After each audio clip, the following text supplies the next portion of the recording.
Добро утро!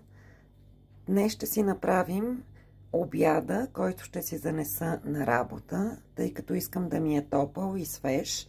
Ще го приготвя сега сутринта. За закуска, както знаете, си имам от тарталетките с кашкавал, така че ще си закуся и преди да излеза на работа.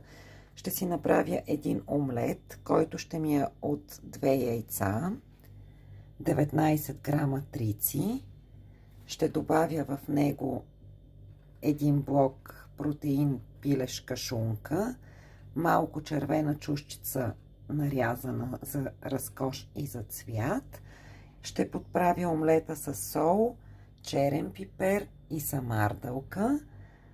И за салатка ще си нарежа един голям домат с малко краставичка и филийка хляб.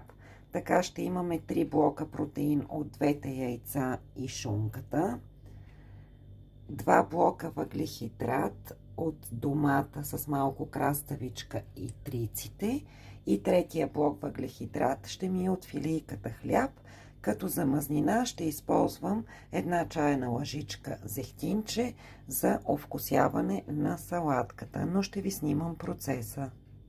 Така, ето какво се получи. Разбих двете яйца с сол, добавих шунката, овесените трици, малко чушка, добавих 1 супена лъжичка прясно мляко, магдanošче съвсем малко резнах вътре и сега съм включила котлона да загрее. През това време триците малко да поемат и ще го изсипим в тигана, за да направим един хубав омлет, който, както ви казах, ще гарнираме после с салатка и филийка хляб.